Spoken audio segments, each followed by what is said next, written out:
Pounders, we are live, and tonight we got a very, very special guest, two-timer. Nez, welcome to the live stream.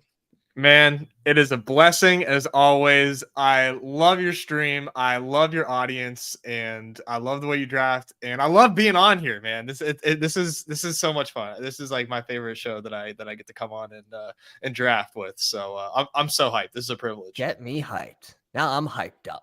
Let's go, man. Let's have a night. There's so much to talk about. I was on your stream earlier, and first off, loved the little bit about Battle Royale. Fun little exercise. Because I've been thinking myself about week one and more than just one-offs, but only the top 6 QBs typically go. People dance outside of the top 6. That's where I live.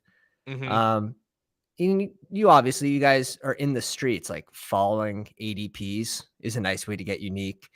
But yeah, fun little bit there from you guys. It's a lot of fun. It's a lot of fun to think about, right? The battle royales are so unique, as everyone knows that's been playing fantasy, been playing DFS. Battle royales are so unique, and they really offer you a great opportunity to get different on the field without having to get too cute, right? You just have to scroll down just a little bit. We showed all the names that weren't in our top 36 studs, absolute studs in there. So dude, it's such a fun game, such a fun little puzzle that hasn't been solved, at least unless Paul is definitely not. I was inverted in there stealing our money, but I know he's an animal. But yeah, dude, so much fun. Can't wait. Yeah. Well, if you guys don't know Nez, he streams over at the BadgeBros. Absolute grinders. All three of you guys knew me and John. I watched your guys' Eliminator stream today after that bit. And let's start with the Kelsey talk. Yes. And John went and picked Kelsey. I think the thought is good that he's consistent, right? You can depend on his consistency. But what are your feelings? And I think this is where you guys are going with it. He doesn't feel like the best click, in my opinion, because the later tight end group, the ADPs have not adjusted because this tournament doesn't have its own set of ADPs. Right. Which is a really fun, unique wrinkle that I'm okay with.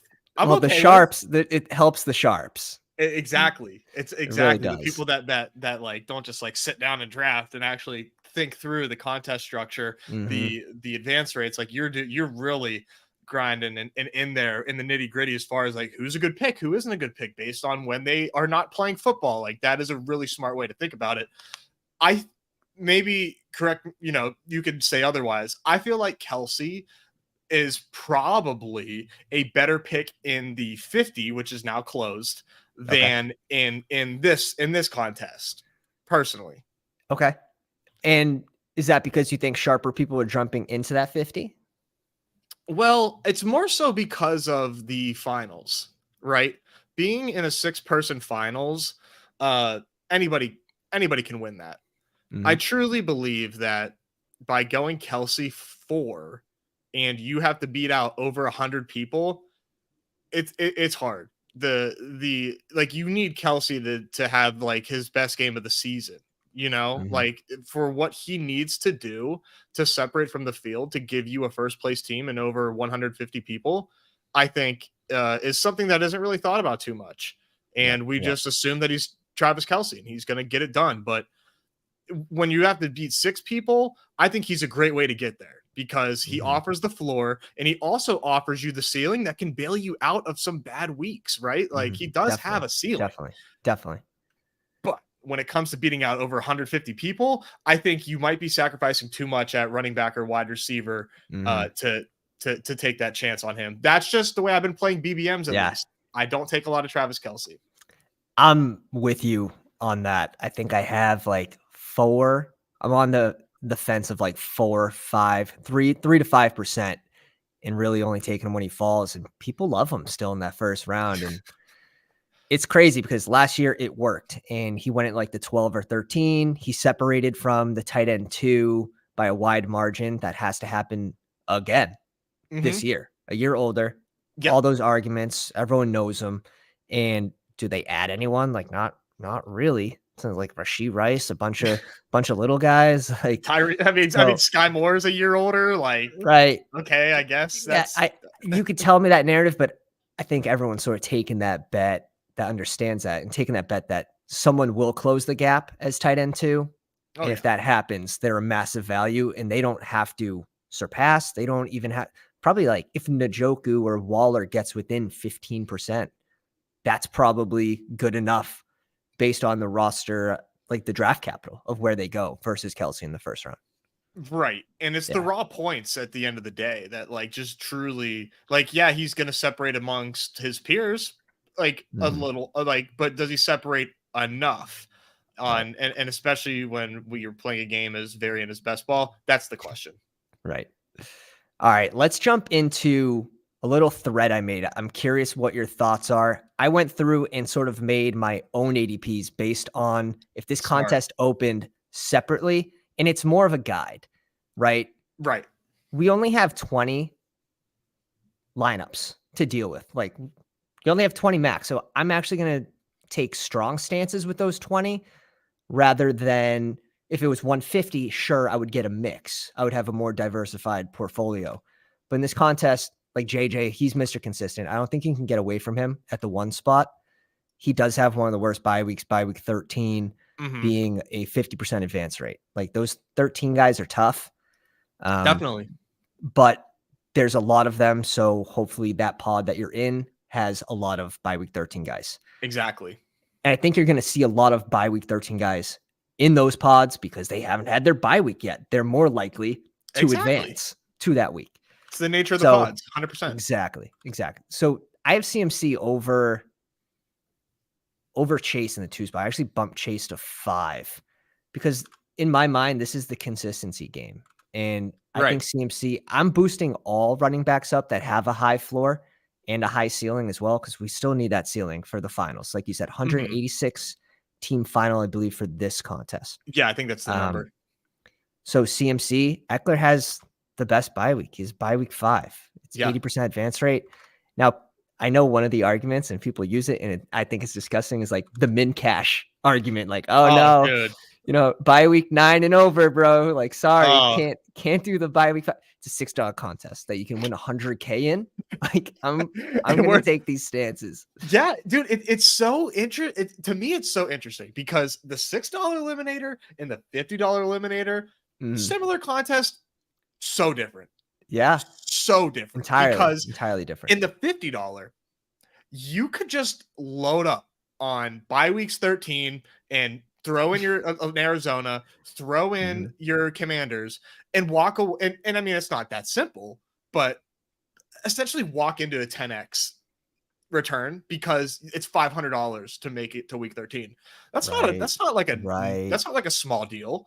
Yeah, if you really wanted to, you could just dominate that by week 13 and just be like, all right, peace out. I made it. Yeah, exactly. All by week 13 guys. Yeah. Yeah, like it's something that like I'm actually like considering. And I mean, not like straight up like forfeiting after week 13, but it's definitely something that I'm thinking about as I have some slows going with the $50. So that is an edge. Play out. That is an edge, and it's a sharp edge. Obviously, you're not shooting for the moon. You're not shooting to advance past that, most likely, if you have 4 or 5 guys on by week 13. Yeah, like what? If you do like that, one of those, that is an edge. That is an edge to 10x your money. It is like that's not a small deal. It's $500. I would love $500 in my $100 account right now. That would be cool. 100%. So with that in mind, yeah, it definitely kind of changes the way I look at this. So Eckler, in my opinion, way more valuable in the $6 because all the money is. It's the same theory, right? You need to get past his bye week. However, you get his bye week out of the way. And now you have him when it really matters, when you're really trying to push toward the end and really get into those high dollar advance rates like the finals. Right. Now you have him for all of those weeks. You get his bye week out of the way. I think that you're smart. Like that's I like where your head's at with this. And he has the easiest advance rate week, right? Like the highest percent, I believe it's 8 out of 10 advance here. We'll check Dooley's stats. Week 5, 8 out of 10 advance, 80%. Oh yeah. So I love that. Same thing with Nick Chubb. So I'm boosting Nick Chubb in this as well. And you can get him typically at the end of the first round. And that's honestly a steal for me in this format. Yeah. Now, I'm staying away from doubling up on the same bye week within the first 4 rounds typically. Depending on the bye week, you can make an exception. Mhm. And then if you do have that double, I think you have to pretty much fade that bye week for the rest of the form, like the rest of the draft, if you do end up with 2 within the 4 rounds. Yeah, it almost has to be like a last like 3 rounds type of deal for me Yeah. to if I'm in that scenario that Yeah. you're describing, Yeah. especially if it's at the same position, right? If I do something like Cup and Oh Waddle, god. for Yeah. instance, like, Yeah. oh man, yeah, I'm sweating that week hard for sure. But what do you think? Like I think Cup's more consistent. Obviously, if we go to Cup, if he could stay healthy, and you could say that about anybody, you could say that about Chase. He's missed what, 6 games last year, so Yeah, he had that hip thing. I mean, dude, yeah. in a vacuum, yeah, it's Cup over Chase. If you want to like if you're playing cash, it's Cup over Chase. Yeah. Cup I is agree with gonna that. have the best median projection, like probably over Justin Jefferson in weeks that he's healthy, to be honest. Maybe. Are you playing this more like a cash game? I'm This thinking tournament? about it from a cash game lens, but Mhm. ultimately, I find myself taking a lot of similar guys that I already take, and Yeah. I'm just taking less of my favorites, I guess, Okay. is probably how I would describe my strategy with this. But I think thinking of it from a cash game type of lens, as far as cash game Mhm. targets, cash game profiles, that is a very smart way to think about it. Now, with the little eliminator though, Yeah. it's Give it it, to it us. turns into a tournament. So Yeah. that in my opinion changes things. But I think as far as your first round goes, I like where your head's at with the first round. But later on, I'm shooting the moon for sure. Like Oh, I'm yeah. playing it like a best Oh, ball tournament. yeah. Exactly. Well, if you get those floor guys, the high floor, then later you have to get the guys who can spike in front of the high floor players. So that's Exactly. Yeah. definitely a good way to draft these for sure. Um, what do you think about bye week 13 guys? Like we kind of touched on it, but like Saquon Barkley in the second round, are you giving him a small knock at all? Is there anyone? Let me try to pull up some rankings here. I think I'm not personally, but you definitely have to be mindful Like, would you go of his Pollard bye over week. Barkley? No, Bye I week don't think 7, so. 75%. I don't think so because I still, Okay. man, I will, I will Making them not, think, boys. I will not be like satisfied with Tony Pollard until it's week 1, and I know for a fact nobody else is coming in there. I'm scared. I'm Okay. scared of I'm them bringing somebody in. I am definitely scared of anybody joining that backfield. Now, if Lenny joins it or Kareem Hunt joins it, like that's really no Mhm. big deal. But this JT stuff, dude, has me like a little spooked. Like I'm Really? afraid. Dude. I'm totally afraid. They didn't use Tony Pollard like a bell cow when they had the opportunity to What use him like a bell cow. I think if you give them like Jonathan Taylor, they if they found a way to land him, I don't know, man. I'm not saying that there's rumors. I'm not saying that it's plausible. I'm just saying I'm a little scared of Tony Pollard, and I would much rather have Saquon Barkley over Tony Pollard But right now. and And I'll you're just scared. You're scared for the right reason. Here it is. Ben said the quiet part out loud. The RB2 is already there. dude, Trey they made Lance. seriously, dude. He is their Taysom Hill, That's probably, awesome. Good job, maybe. Ben. Good job, Ben. That's classic. That's absolutely classic. Um, what are your thoughts on low advance rate players like JSN, Terry McLaurin? Um, how big, how much do we have to knock them? I guess we can pull up the ranks again. How far do we have to knock down? Let's start with Terry McLaurin. Maybe I'm And thinking about this the wrong way, but if I'm comparing this tournament mhm, to BBM, I yeah, am knocking them less in the eliminator. What do you interesting. I'm think? locking them more because Okay. you can get eliminated week 1, right? Where in Okay. BBM you can't. So I like the falling value in BBM because we're playing for the end of the season. In this game, every week matters. And if It it's a does, but fourth like round pick, fifth round pick, early fifth, that's gonna hurt advance rates for every game he misses, right? Because you're facing teams that do have a fifth right, round pick. but you have to beat like like you have to take the hit of JSN and Mhm. then like win your pod, finish top Yeah. 2 out of 12. Like you got to have some balls to be like, I'm going to take the JSN hit like at where he's going right now until he falls more, because he needs to be going way, way, way lower. And he's not, Yep. and he won't. You got some balls, dude, to be like, I'm going to take JSN. Yeah, I'm going to take some zeros and I'm going to beat my entire pod. You got to have a really nice team. Now, if I'm doing the eliminator, I got to beat 50% of people. Yeah, I could beat 50% of people if I take a zero at JSN for sure. I like it. I like it. That's where my head's at.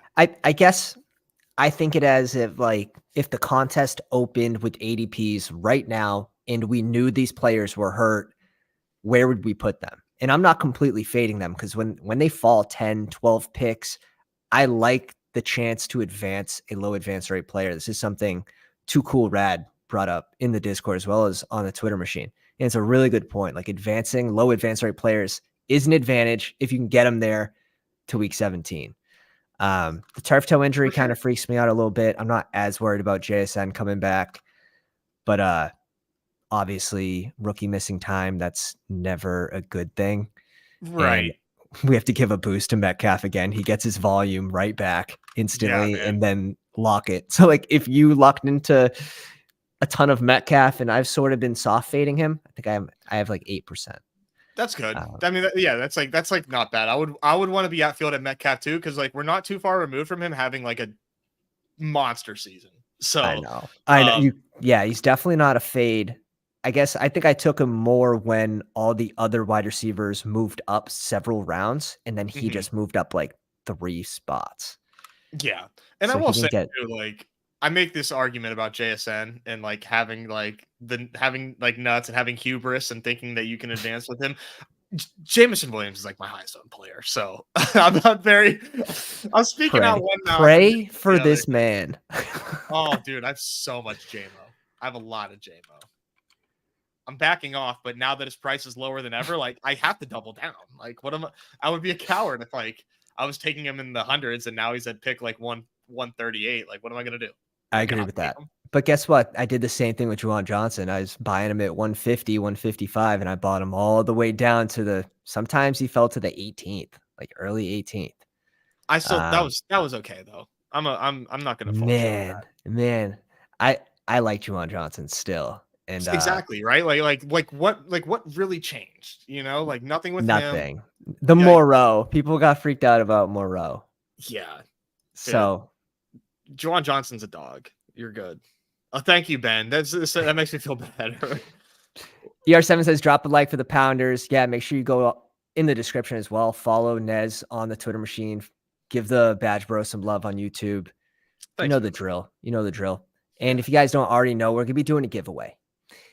If we can reach 1,000 subscribers before NFL kickoff, not only are we doing a 24-hour live stream, but we're going to be giving away 50% stake in our $500 Big Dog team. Oh, that's an awesome, awesome giveaway. Holy crap. That I own 50% of. So it's a quarter. It's a free quarter ownership for a chance to win a lot of money. Wow, they take the prize down? They took the... Oh, you only see the advance rate. Yeah, the BD2, this is 100K. Yeah, 100K. That's in the teams giveaway. The team's nice. I mean, we got double stack Kenny Pickett, naked Jalen Hurst, but we got dude, this team is dirty. How do I get in on this? We're looking good. Comment, subscribe, link in the description for the Discord. We'll plug all you have to do. Love it. Yeah, but anything else kind of stick out about the bye weeks? Things that you like. Things I like this visualization. I haven't seen something like this yet. Like, I really do like this. No, I just think that we kind of play this like a tournament, and depending on how you feel about these injuries, right? I think this just kind of changes. The ADP truly doesn't really change outside of like a few guys, like you mentioned, like you want Cup higher. I dig that. Me, like, I'm willing to buy the dip on the injured guys more because of this. But regardless, I think this is a super awesome contest and very smart for people that are watching your stream to get in, because I think this favors smart drafters. Now, you guys kind of created this, right? Not us. Not us. I Not would the love to Survivor. take Was the credit for this. Survivor idea? Didn't come from you guys? No, so like John has been like in like the game creation space for for like a couple of years, like adjacently, like trying to get some things off the ground. He had ideas of like doing like time box type of tournaments, sort of like this. Yeah. But this was not our idea. There was a lot of people on Twitter that were like spamming Hayden Winks to like get an idea like this off the ground. This FF Child and Jewish McCaffrey to name a few. So much fun. All right. It filled. We're in. We tipped off the Patreon members. We tipped off the YouTube memberships.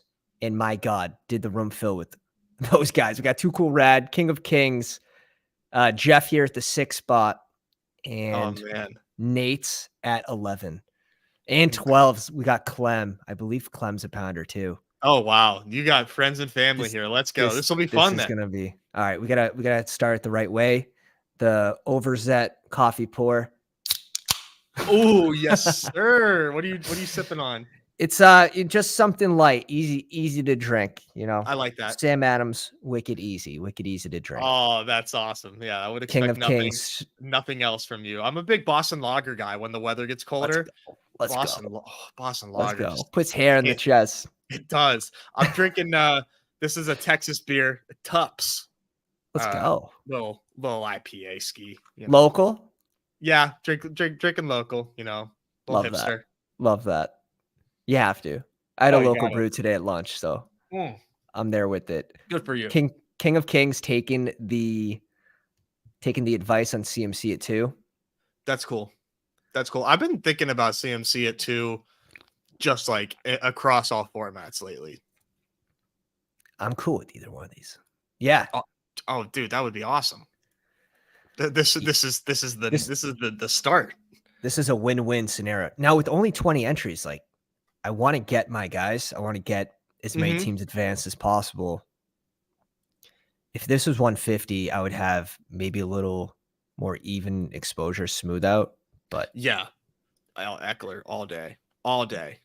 By week 5, 80% advance rate. Love that. Now, I don't know if I love pairing him with Herbert. Also being a bye week 5, I would probably fade that pick. I love going 2 QB here if I can help it, but that usually requires me like taking 2 above average quarterbacks. Just because we got to play for the end game, but you got to get there. And I think having 2 decent quarterbacks to cover each other's asses whenever they're on buys like helps. It makes me feel better about my team, and it just raises the overall floor whenever they're playing, whenever they're active. So okay, here we go. Who do you like in the spot? Oh man, because Garrett Wilson really sticks out to me at 7. I like Garrett Wilson. Monroe would have been insane. I go Henry, but that's what I do. I want you to do what you do. I can't. I'm not. You only 32. Got 20 bullets, dude. Go. Take the value. It's okay. Spoon. It's Garrett Wilson. Spoon. It's just a couple picks. It's a little different. It's probably not that different. Hey, it's a little different. I like Henry too there though. Too honestly, after Garrett Wilson, I would probably bump Henry in front of Devontae Adams. Yeah, just because of like what you were saying, just like the floor that like the elite running backs have. You have to bump up the running backs. Yeah, and I'm just like not expecting a down season from Derrick Henry. You know, I mean, if maybe like other than like unforeseen injury or something like that, which obviously would be terrible. You don't want, but as far as his performance, I'm not projecting him to have a bad season. Like he hasn't had one when he's healthy. I don't know. Yeah, I don't know. No, I think you're 100% right there. Ooh, and there he goes. And then you get a juicy week 17 matchup too. And in a 186 person pod, yeah, this is a fun start. If I've ever seen one, this is a fun start. By week 7, by week 9. I really think you can make a lot work in these eliminators. I had a start in the 50 or a team in the 50 where I kind of took a 0 RB type start, which is something that nobody was thinking about or Yeah, I considering. don't love it. So I'm curious how did it turn out? I think the team is good. I think the team is pretty damn good. And like at the end of the day, up until the finals, you just got to beat a couple people, and you just have to not lose to 2 people.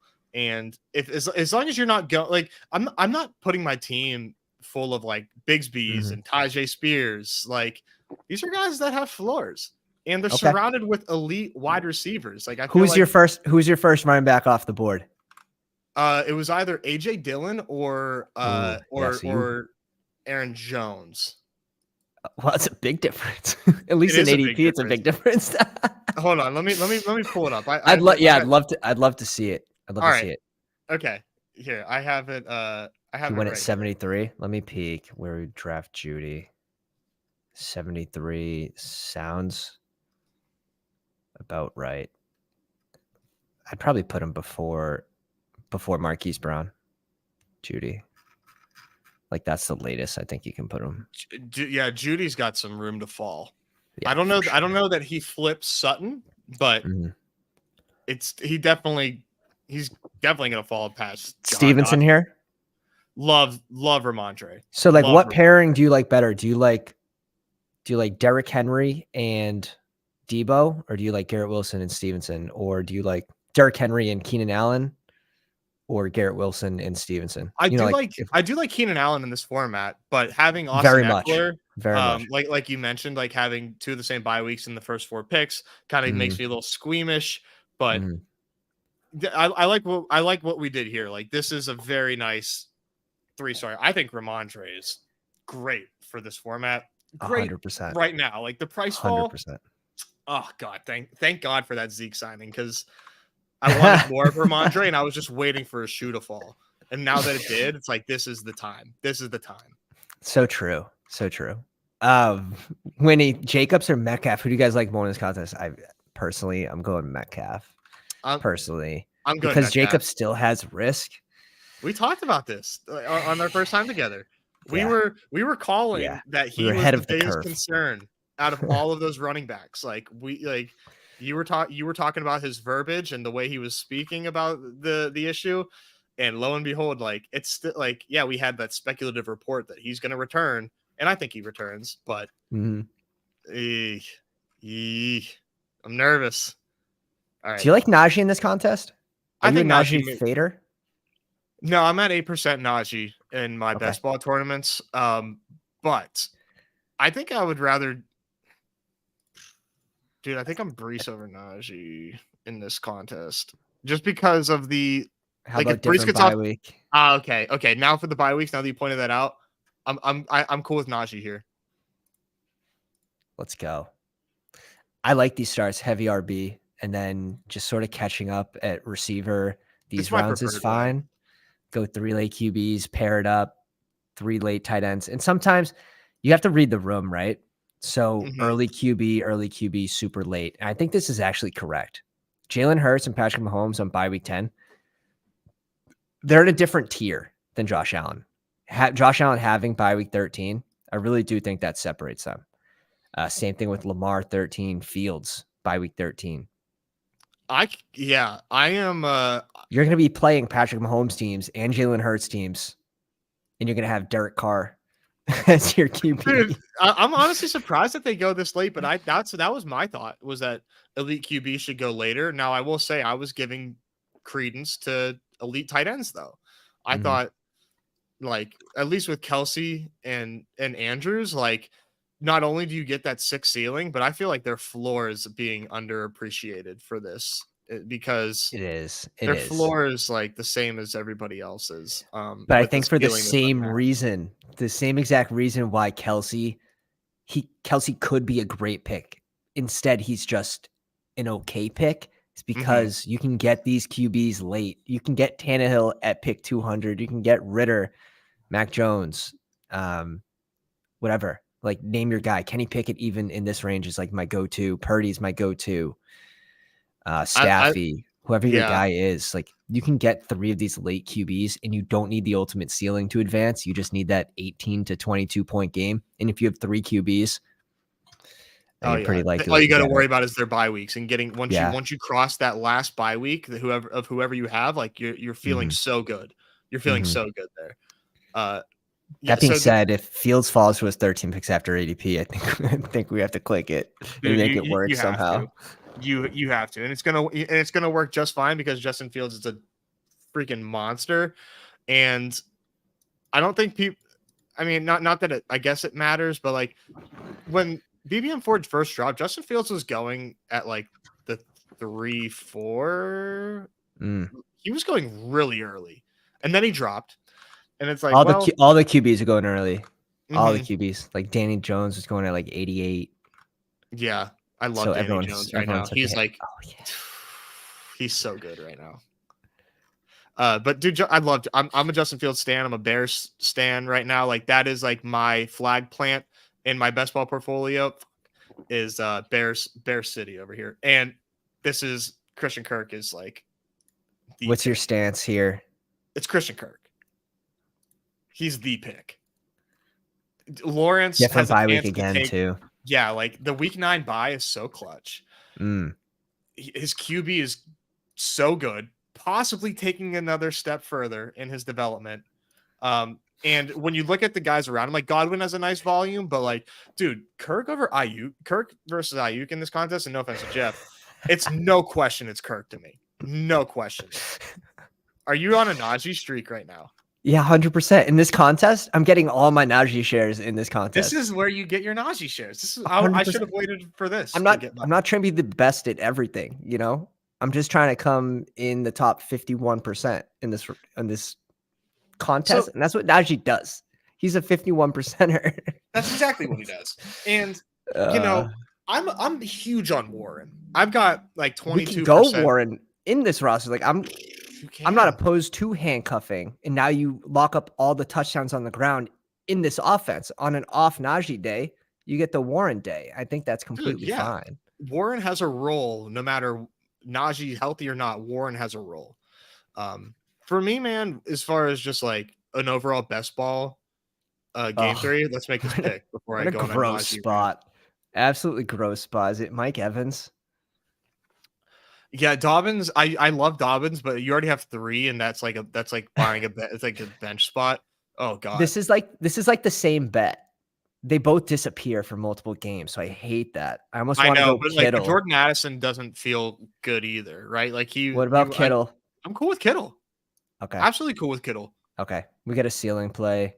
We're gonna have to catch up a receiver, and I just don't think these are the picks to do it. You're right. You're right. Like Kittle is a great play for getting to the finals. So with Naji, everybody that does content that is very smart, that spends a lot of time talking about best ball, is telling you Naji Harris is a bad pick. And you know what? More often than not, they're right.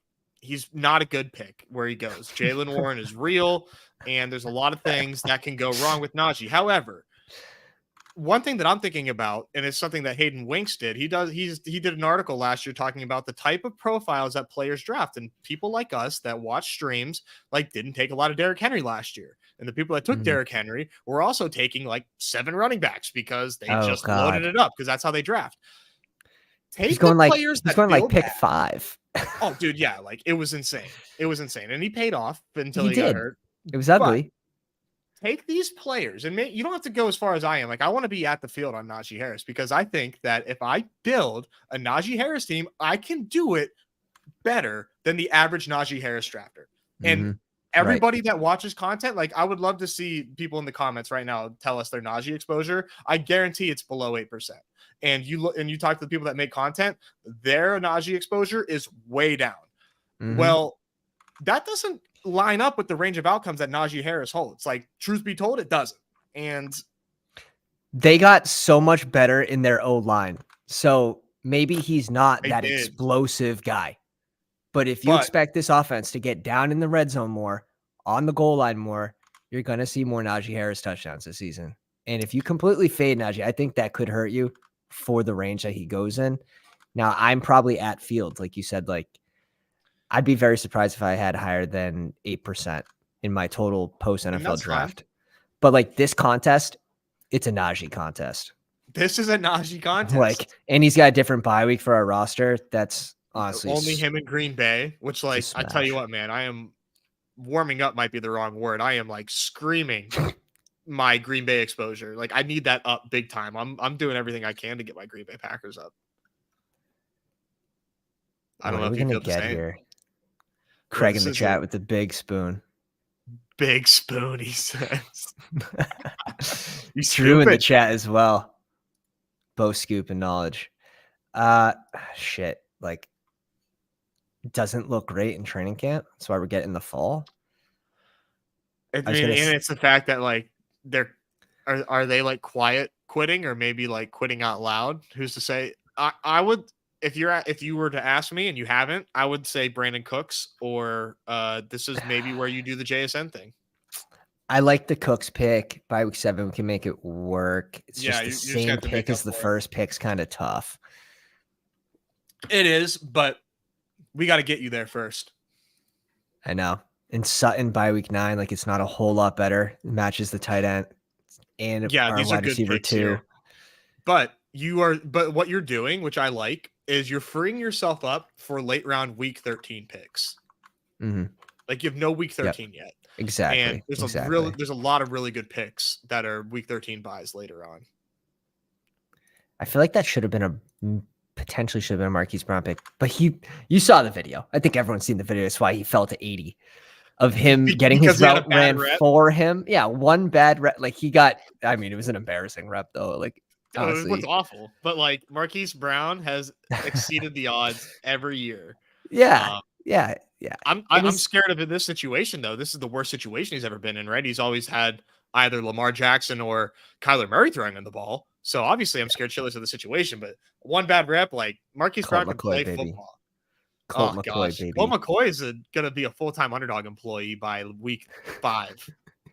It's that's the Clayton Tune. Dude, I would take that money over if you're forcing me to get sacked. Like I get the backup QB money to not play football, not to lead you to the Caleb Williams sweepstakes.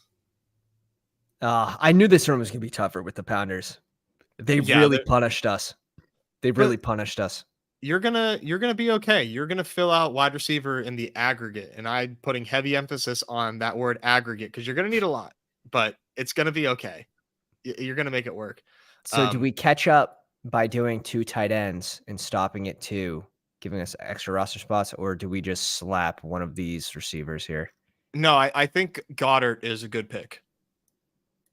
Stopping at 2? Two reasons. I think we have to. 2 reasons. Yeah. One, this is going to give you like that nice bye week coverage, opens you up for more roster spots because now we're done at tight end. And this also, these are 2 guys that possess really nice ceilings, and they have the ability to enter your flex and potentially like cover your ass if you are not getting enough points at flex, if they both happen to have nice weeks.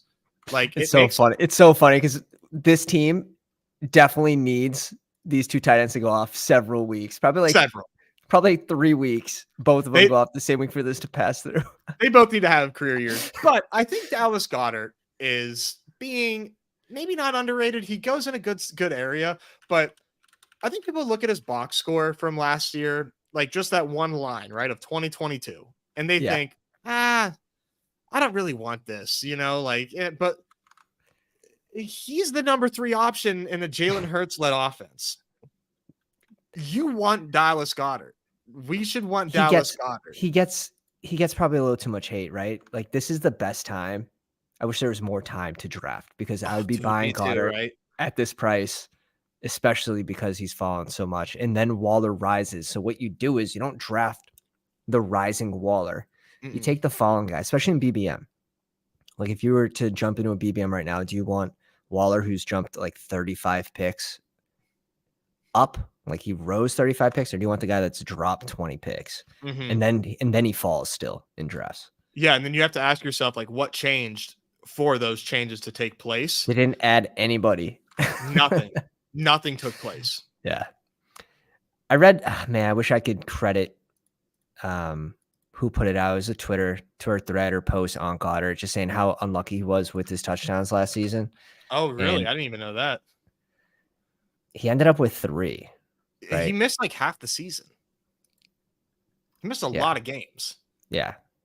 And not only that, but like the pass rate over expectation for that, or maybe not pass rate over expectation, but just the pass rate in general for the Eagles in the fourth quarter last year was like hilariously low because they were beating the shit out of teams. Well, they're like year to year data tells you that like that's not going to happen, and they're going to have to play four full quarters of football this year compared to what they were doing more often than not last year. So a lot of reason to be bullish on the passing game in Philadelphia, and that's just one way to get a piece of it. I agree. Yeah, Goddard falling, and he falls 10 picks.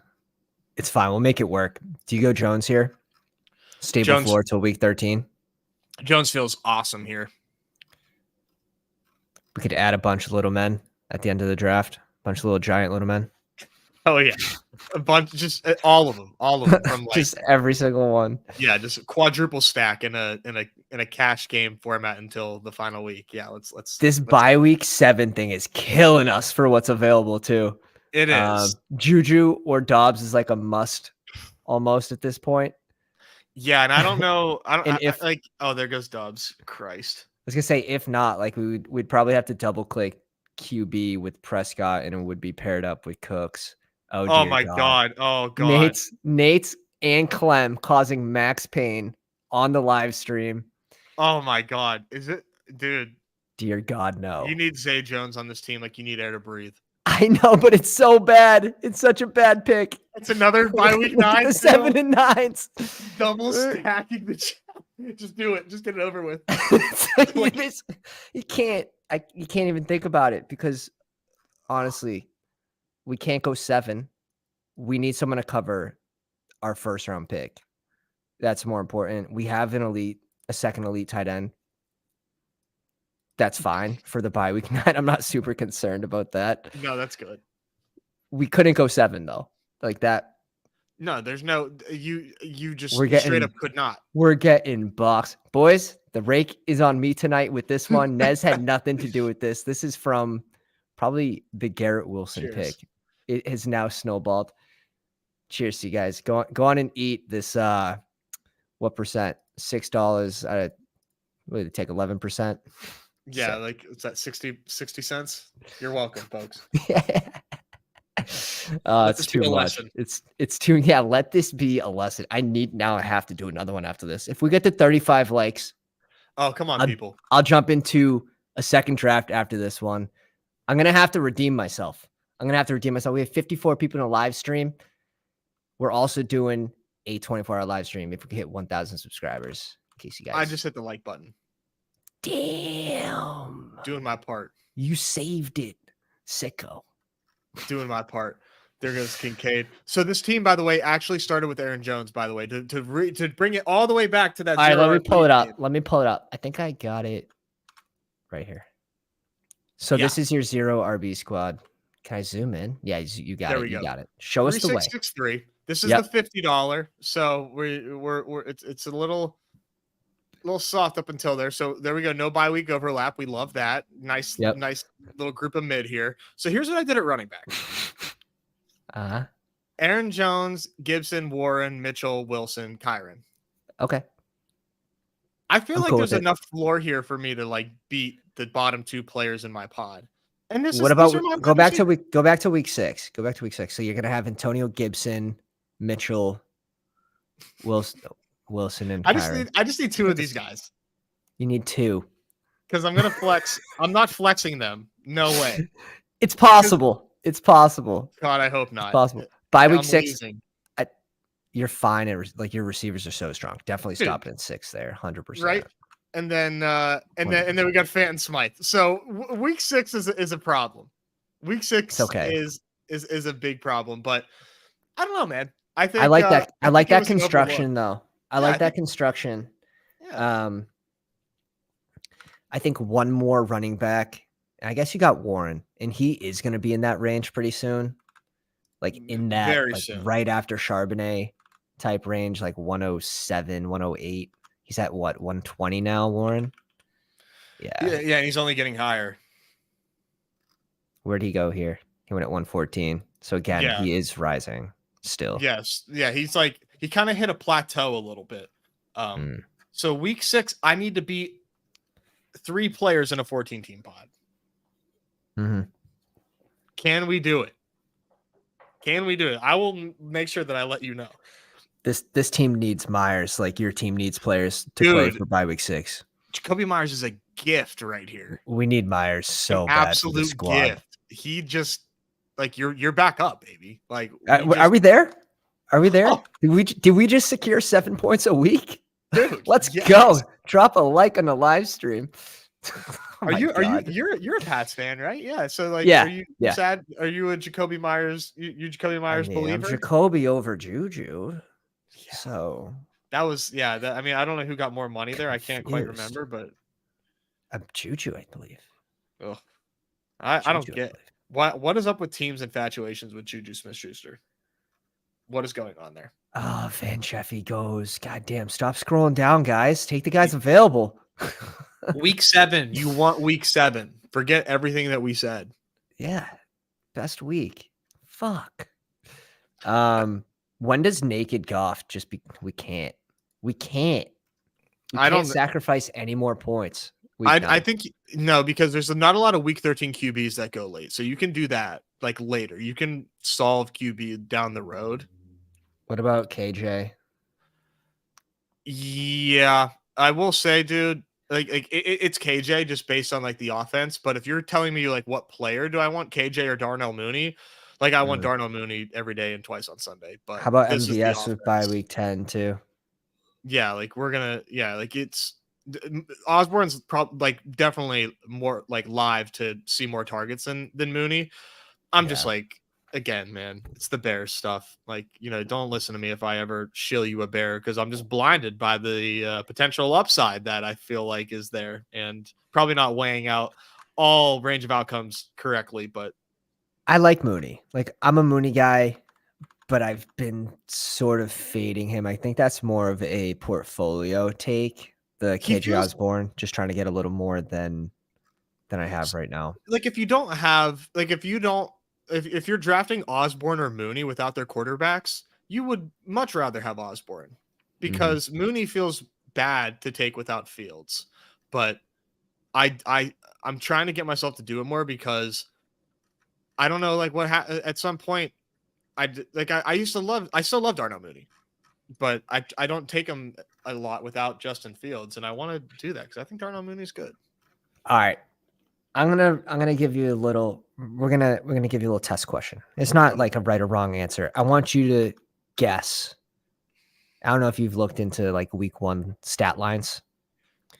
What would you set Justin Fields at home against Green Bay passing yards over under at passing yards against Green Bay at home?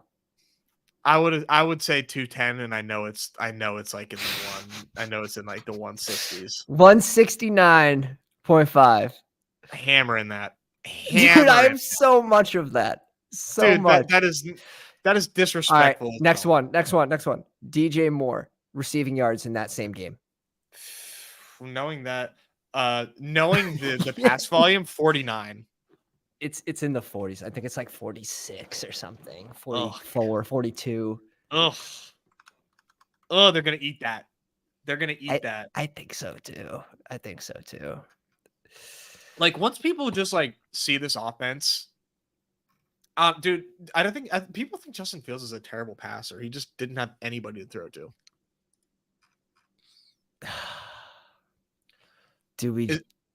What about Damian Harris here? Does he lock up our RBs? Done at RB? I think he could be done at RB with Damian Harris. We'll have all 3 of those guys for week 13.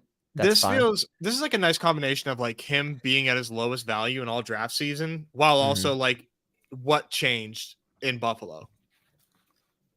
Truly, like this other than like you and James Cook is gonna be the bell cow and try to get at least 60% of the carries. It's like Yeah, because they're giving him a lot of reps in preseason.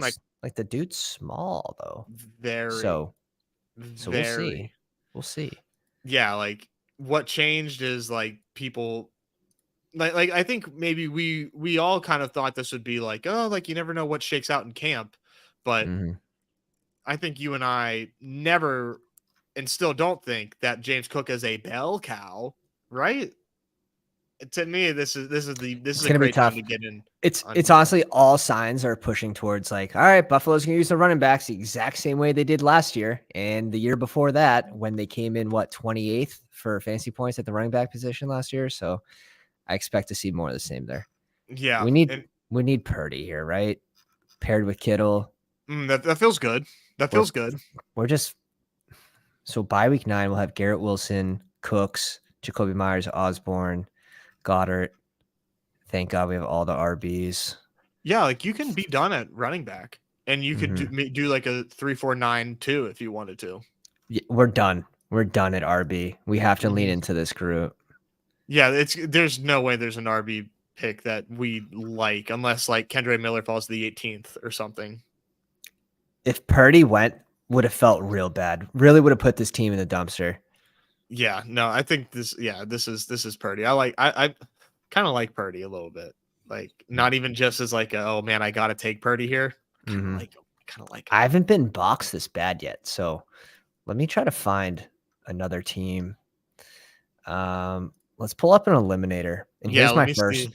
here's my first one. And Oh, nice. Dimes went early here, but Richardson, Pickett, and Purdy, 3 late tight ends, Higbee, Knox, and Conklin. It was actually a sharp run. Like tight ends were going early too, so I had to reach Yeah, up. Robinson, Pierce, Pacheco, Gibson, Ty Chandler, all different buys. love this team. Lamb, Metcalf, Debo, Pickens, Pittman, Gallup, Rashid Shaheed. So like I do get some pairings too with the QBs. Actually, I think I get Pittman, Pickens, and then Debo. So we got a nice little correlation with the Yeah, dude. QBs. Really like that team. You set yourself up nice. Like I hope I don't run into you in any pods. That was a fun one. And then I did try the Josh Allen with Purdy, Kittle, Njoku, Conklin, Yep. CMC, Harris, Connor, Lenny, CH. So like sort of leaning into these 3 guys, right? Right. Let me see these wideouts. Yeah, this The is wideout's a little ugly, Jacoby. but Anytime Jacoby Myers is your wide receiver 5, I know I've been here time and time yeah, and time yeah. again. I I don't think we want to see recovered a Jacoby little bit. Myers as my wide receiver 5. But the 3 Okay. QBs is sort of what I'm leaning into. 3 tight ends. Cole You Turner. know, I don't love the Cole Turner yeah, tell me click. about this. I don't love it because I think when Logan Thomas comes back, like he eats into a majority of what you would see for Cole Turner. Mm-hmm. But here's Other than another that, one though, where this is a nice team. yeah, Obviously, the Judy before the injury hurts, but like you can still of course. survive. You still have a chance to survive it. Yeah, one by week 9 player out Yeah. of the whole team. So it's not yeah, I have one slow going on. Mm-hmm. And I think I'm getting buried at receiver again. I went three RBs. I try to do the same thing. I guess I just haven't learned yet. Yeah, man, I'm telling you, I'm leaning into the to the wideouts in this, and I'm just like, I'm gonna find floor at running back. I feel pretty good about my player takes and my reads on some Mhm. of these backfields that we have right now. I don't know, just I trying to. love that. I I think I have love an that. edge. I'm gonna try to gain it. I'm gonna try to use it, but we'll see. What are your thoughts on Kendre? What are your thoughts on Rashawn Johnson? Dude, Kendre's ADP is hilarious. Why is it not moving up? That's insane, right? At I don't 170, understand that at all. he showed that he can catch the ball, like make it Like great, a fantastic layout type catch. That's insane for a running back to be able to he do. has an excellent opportunity in the first 3 weeks of the season to show that he like can play. Like that's an awesome like audition to be like, yo, like keep me in this Mhm. offense because it's me and Jamal Williams. I love that his ADP isn't moving. Roshan, I used up on Roshan, and I think there was like a semi dip. I'm back in a little bit because I packed my Herbert bags before he moved up 20 spots. So now Nice. I'm going back in on the Roshan stuff. I like dude, like I told you, like I want all the Bears, and so I love Roshan, that. he's a Chicago Bear. So and obviously, you know, his draft pedigree. Ooh, What do you think here? We can't go RB. dude, I'm between I'm a simple man. I see Jalen Wyatt and I draft. really. We have back-to-back 13s. That's the only thing that scares me. Like we I can get know. Slayton late too to pair with That's Jones. true. That's true. If we go 5, I think that helps. Do DPJ. DPJ is a good wide receiver. Although I do want Hyatt here too. I think we do have to knock the He's rookies a not a little good. bit as well. He's not like the archetype for this format at all, right? Like he screams boom or bust, at least at the beginning of the season. But I still like him in best ball. We have 3 picks left, man. This team doesn't need 3 picks. We're back. We're I back. Told you. We're I back. Told you, man. You're sitting pretty. We're back. I would like Parker, but I don't think that's gonna happen. Yeah, he's probably getting scooped. You know, Nate's and Clem have been punishing us on the inside here. Yeah, the way that this draft put out was so not ideal. Are you doing the Kareem Hunt stuff or?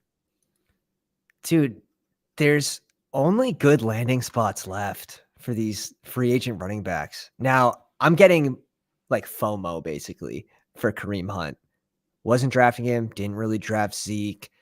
Zeke hits probably a top 2 landing spot in New England. The other one was Dallas. Does he though? Like, does he? You know, dude, they're gonna run the ball so much. You think they're gonna pass on the goal line with Mac Jones? What's Zeke gonna do with a 7-man box?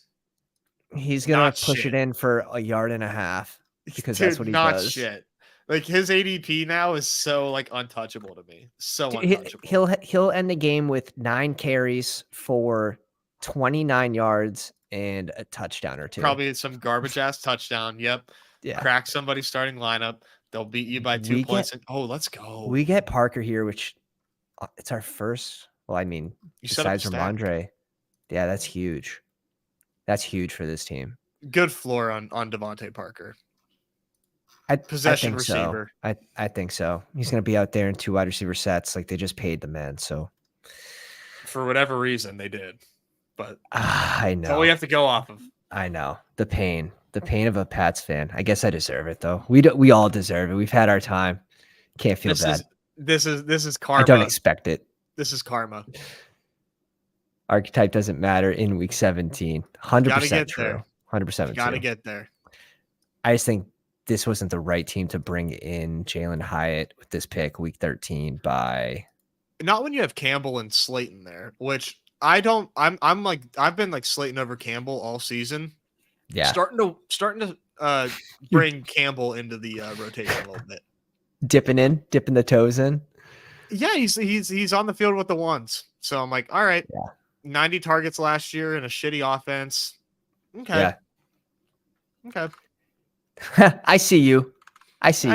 Right. Like I feel that like that offense is going to be so much like KC where it just revolves around the tight end. I agree. I think that's what they want it to be. I think they want to model themselves after like Kansas City with like a better run game. Or I don't know.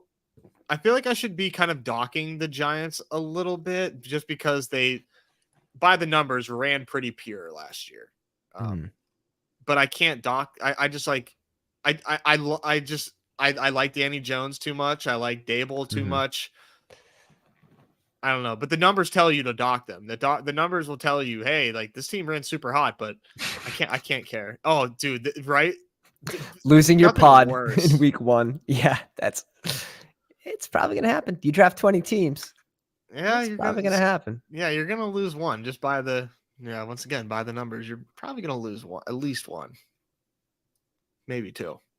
100%. Like people are drafting dead teams, but that doesn't mean they're gonna lose week 1. They'll lose on their bye week. I've drafted dead team. There are teams that I've labeled as dead in baseball, and they advance. I'm like, okay, I don't know anything. Like it's just. What are you thinking here? First, we need one of these 2 QBs. I was hoping Tannehill would make it to us. Yeah, he doesn't. We have Devontae Parker and Stevenson, so I think we have to lean Mac here. I was gonna say I would normally be Bryce Young, but having the stack makes me want to go Yeah. Mac Jones. And I don't know, man. Him having Buffalo week 17, I don't care whether or not you have a Buffalo piece or not. Like, just giving yourself access to a game where you think that there's going to be a lot of points scored, like, is basically the same thing. Like, that's still correlation. That still counts as correlation. It's true. Like, it's true. Yeah, no, we got a stack. We got a double stack and a bring back with Damian Harris. It's thin. It's thin. But guess what? This team is just ugly enough to make the finals. This team was built to be ugly enough to make the finals. That's what it needs to come out of that week. What's the toughest week? 7? 9 that and week 7. 7 bye. It's a little scraped up, got some bandages on its forehead. They're coming in hands over shoulders, limping in, but they made it, and they're gonna get you to the finals. The good thing is like 75% advance, 78% advance week 9.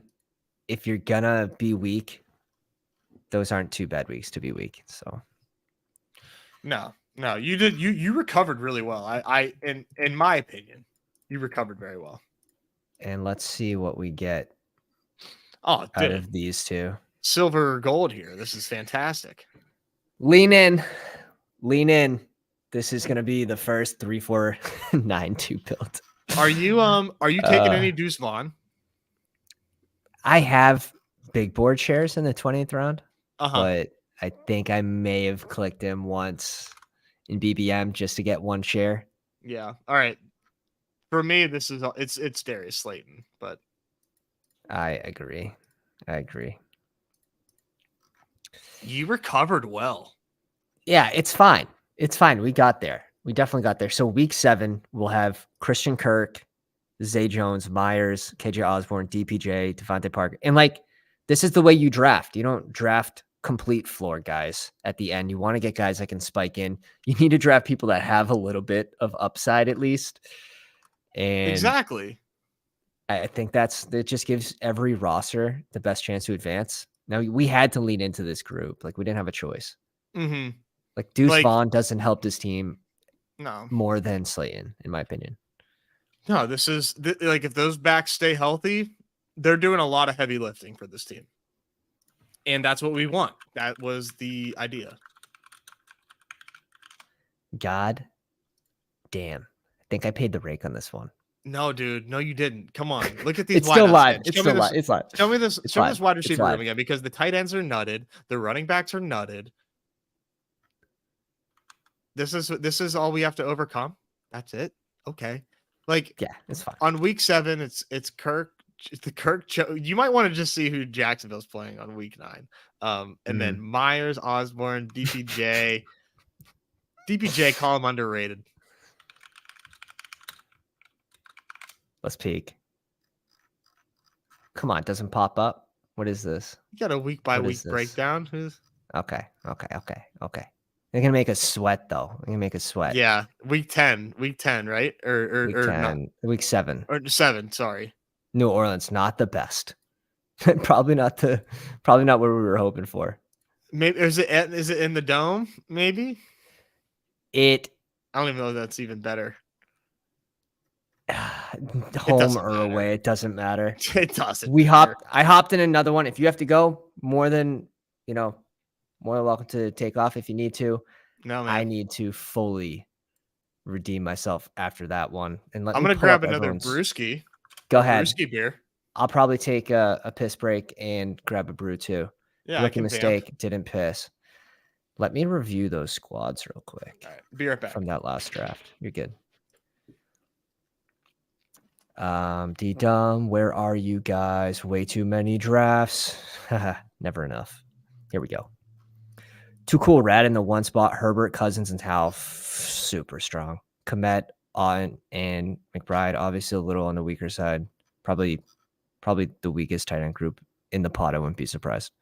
Taylor, Akers, Dillon, solid at RB. Jefferson, Ridley, Hopkins, super strong at receiver. So you basically just need random spike weeks from those tight ends, or just get pod luck, which is going to happen to a lot of people.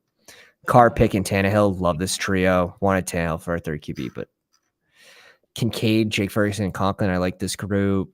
McCaffrey, Henry, Kamara, P. Ryan, Singletary. Interesting. Kamara before ADP. I don't know if I can do that in this contest. We're up.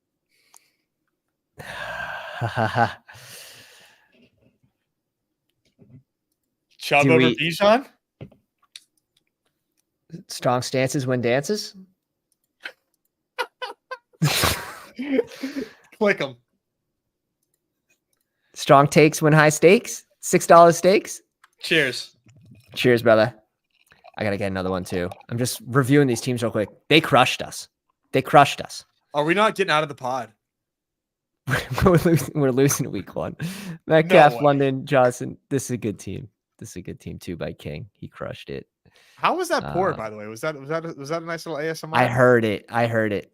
I wanted my volume up louder for it, but it was good.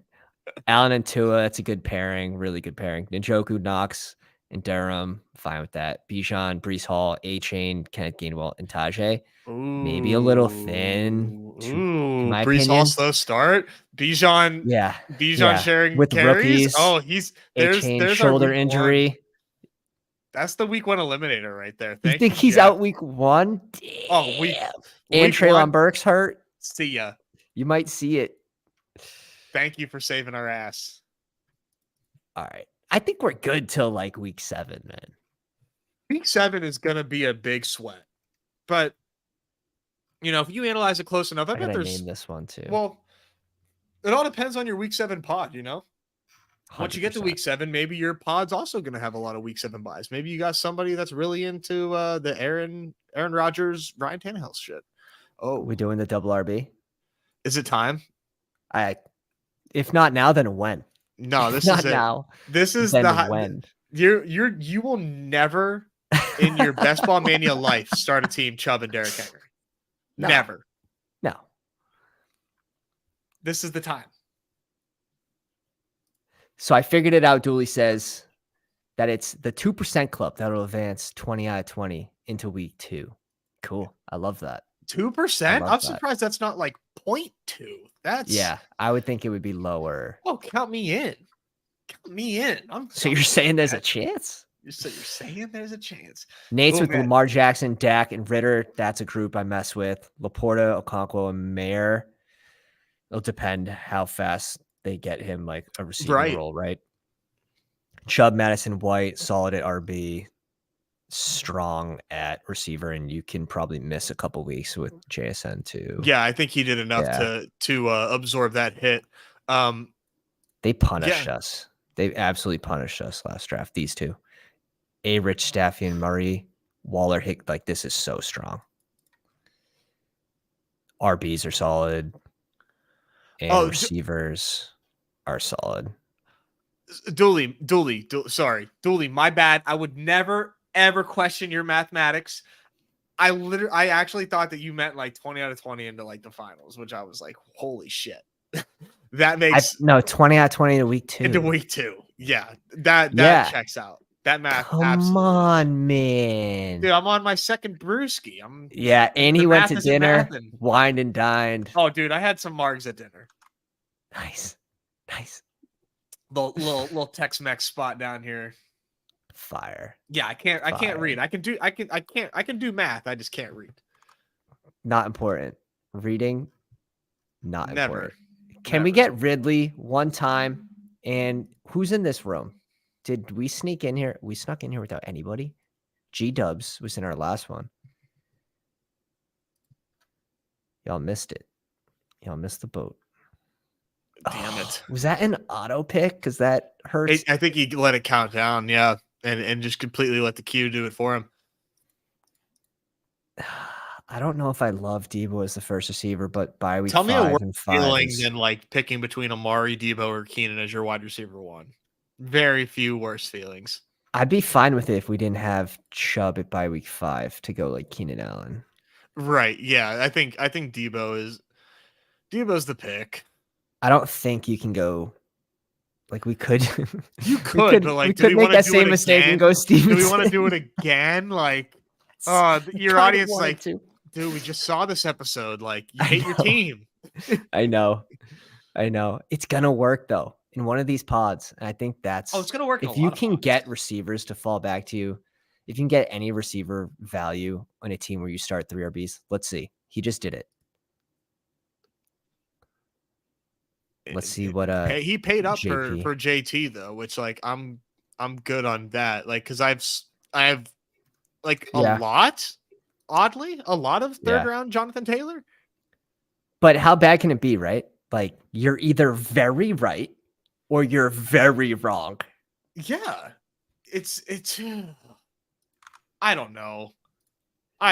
He's gonna play football. I feel very strongly though, because he's owed millions of dollars if he plays football, and he has a chance to earn himself more money. Yeah, right. Ankle. That's the legitimate concern. Is like, how's the ankle? I'm in the belief that it's fine, and he's just playing hardball. Yeah. No, it's definitely a little scare there. I took him in a bunch of pit bulls, so $75 pit bulls, that when he was falling to this range. Man, everyone's afraid to touch him in high stakes or higher stakes. Love those pit bulls. How many did you end up getting in? Did you max? I think I maxed 10. I believe 10 was the max, right? Yeah. Mm-hmm. Yeah. I got 10. Yeah, I went on that. That was just one of those things. I'm just like, all right, like this is my type of tournament. Hell yeah. I've been way more selective about my best ball tournaments than I was in years past. How many are you doing higher stakes rather than volume? So I didn't do the Bulldog 2. I did one big dog of like the 250 that I'm doing a slow in right now. I did a Bulldog, the original Bulldog, did a slow there because I was all slows. Went pretty hard, a decent amount of Hound Dog, maxed the Chow Chow, maxed the Pit Bull. So it's the medium stake stuff that I was Chow. Dude, I was like, this medium stake stuff is like where I'm at. Like, I understand my odds are better with a smaller field. Of course, I would be happy with a 50K finish, like, so I'm like, I think this is like more me. Oh, dude, Crack Rock is a legend, Dooley. If you haven't seen his past streams, like, go watch his other streams, dude. Rise up. What do you think about London here by week 11? Yeah, because we have probably the sevens. It's probably between these, right? So yeah, I think yeah, like I like London as a talent more than I like DJ Moore. And I love DJ Moore and the Bears, like I've said for the 5th time on this pod. But I like Drake London as a talent straight up more. He's going to be the target share leader in this offense on a team that's probably going to be like, in my opinion, very, very efficient. I agree with that. I definitely agree with that. Just like the fact that Bijan is such a skilled talent, they'll be able to get down the field more this season. Dude, Bijan, I don't think that he's underrated. It obviously depends on who you ask, but 100%. This is this is the definition of a generational talent, and for people like dude's got hands, man. The fact that he can like catch a pass that's thrown behind him and tip it to himself while on the go. Dude, he's special. He's absolutely special, and you don't have to be overweight Bijan, but to fade Bijan, like, good luck. That's all I'll say. Good luck. I was lucky. We were drafting Bijan early in BBM when he was going around 12, and I have faded him at like that 8 spot in BBM. I'll draft him anytime he falls back to like 11. But I've actually been soft fading all the RBs low key in the first round. I can like get with that. But I went really heavy on Austin Eckler early in draft season. So I know, man. Rojo, Craig, you clearly know ball. Like, obviously, you ask anybody that like knows a modicum of ball, like that's like a silly statement. But you watch some content, man. Like, he's gonna share carries with Tyler Algier. Like, that's totally fine. Yeah. That's totally fine. It's fine when they're going to run the ball the most in the NFL. Yeah. And but it's also good for Algier. It is good. It's great for Algier. Algier is one of my favorite picks in best ball right now. Has standalone value with like some of the best contingent value in those rounds that you can find. If God forbid something happened. Back when he fell to 160 and Elijah Mitchell was rising to like 118, 122 range. It's like Algier is Elijah Mitchell, just cheaper. You're betting on an injury now, of course. CMC has a higher chance of getting hurt than Bijan. But Bijan, if we expect him to get the volume, we know these RBs go down. Yeah, and Algier is like definitely going to have a role. Definitely. If it looks exactly like Elijah Mitchell, like that's like yet to be seen. And obviously the Niners are a more efficient offense, but I like that comp. Okay, dude. Where are you here? I think you just take Breece Hall. Damn. You're going to win this. Breece a lot, huh? Yes. Okay. Yes. Dude, pick 55 Breece Hall. Here's the thing. Think about it. Let's go Breece. I'm not even going to. No, I'm not. I don't even have to. We have to go Breece here. We have to go Breece here. You can draft well enough that you're going to get out of this round and you're going to get out of the next round that's if he gets off to a slow start. Why don't I love is Dalvin Cook isn't even practicing, right? Dude, he's not. And didn't he's like having a kid. The wife's like about to pop or something. Girl's about to pop. Probably having a kid and also dude, he's a mess. He's a messy dude. Low key info. That is facts. High key. High key. High key. It changes stuff. Dude. So like Breece Hall's floor is not being appreciated enough. Like he's healthy, he's practicing, and he looks good. He has a floor that can get you advancing through this contest, and he has a ceiling that is special. You just need to. I agree. So by week 7, we're gonna need another. So if we don't get, if we got like James Conner, I'd be cool with staying with 2 as well, or staying with 4. Excuse me. Yeah, you can make 4 work. We do need to catch up at receiver, and these guys, of course, my guys should get in clicked. Yeah, these guys are not messing around. I think that's Drew in the live stream, Pickens and Dotson before Godwin. Just want to say, it's not just me. Don't shoot the messenger. What are you calling? He's gonna flip. We have a stance on Godwin here. Drewski in the chat. Y'all are nuts. He loves Godwin. But I love it. Oh, okay. We get punished again. Okay, so you have 11. What are your bye weeks again? On so 9/11 of like usual here. Ooh. I'm prepared to just do this. It's the same. I'm prepared to just do this time. We're not putting off again. Can't. Who do you think will be more consistent this year?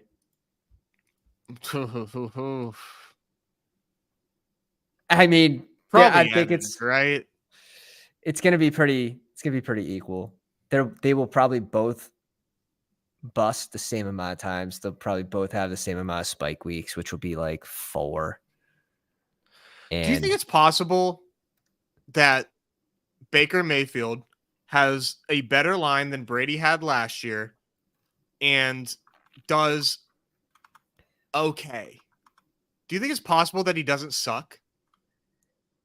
Because think about honestly, it's gonna probably depend on their O-line. Like if you don't give Baker time, he's gonna do worse than Brady without time. Right. And then Mike Evans needs time to run his routes. He's not someone that's cutting in the middle of the field that often. So that's more like Godwin's game, right? So that's gonna be.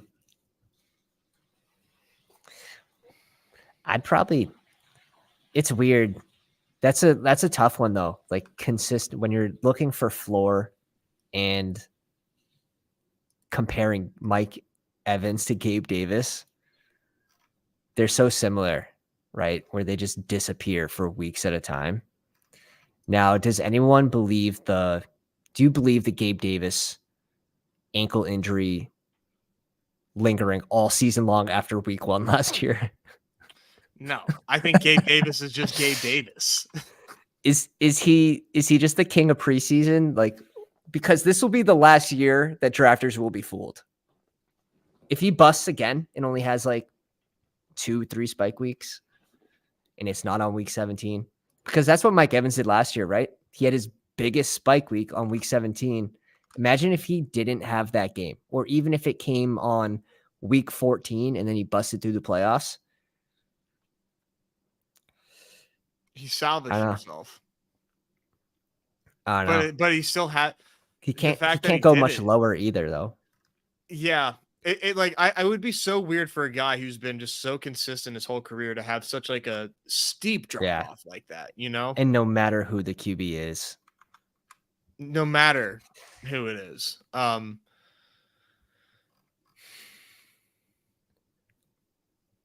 think Cooks here is 7. Get me away. Get me away from the 7s. See, yeah, with the running backs, that might be tough. I think Addison. We can go Addison, or you could go Kamara, because by the time the suspension is over, then you call it a day. But just floating it, he might fall. Could we lean into White too? Well, White's interesting there because we have 2 bye week 5s, 2 bye week 7s, and you just say, screw it. Like, we're gonna rock with those 4. Yeah, duly mentioning Montgomery too. I do really like the Lions. I like the NFC North, dude. Mm-hmm. I want everybody in the NFC North. I like the Montgomery pick as well. Probably solidifies our RB group. Let's see who comes back to us, because I like Addison more though, and based on how we started, of course. Yeah, it adds a different bye week to receiver. We definitely need to catch up just based on how we started.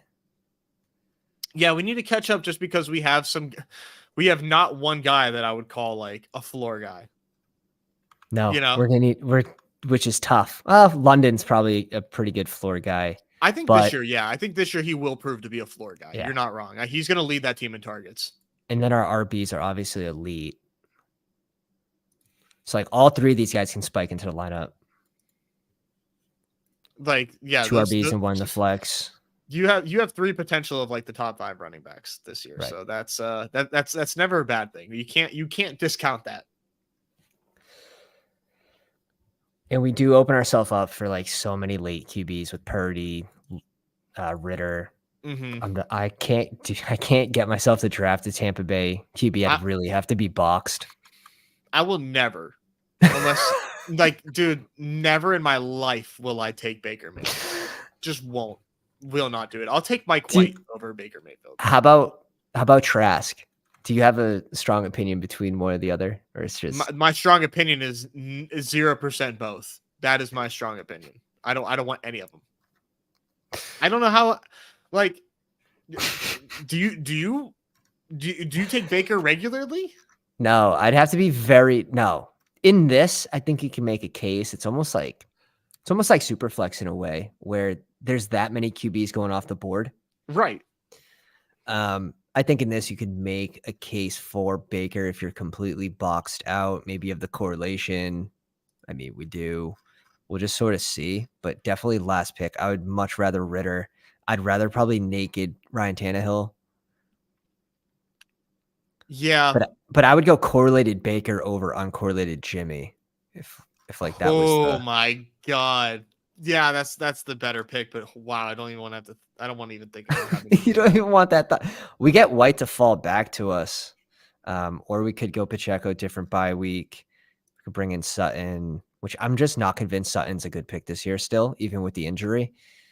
I think it could still just be Mims. Oh God. I think I'm cool with White. Okay, stopping at 4. Yeah, I'm okay with White in this format because all signs point to him having a floor. Mm-hmm. Whatever that floor is, hopefully it's enough. But all signs point to him, like, no question he's gonna get usage, like 15 touches a game, ground and air. Hard to say for a lot of these guys.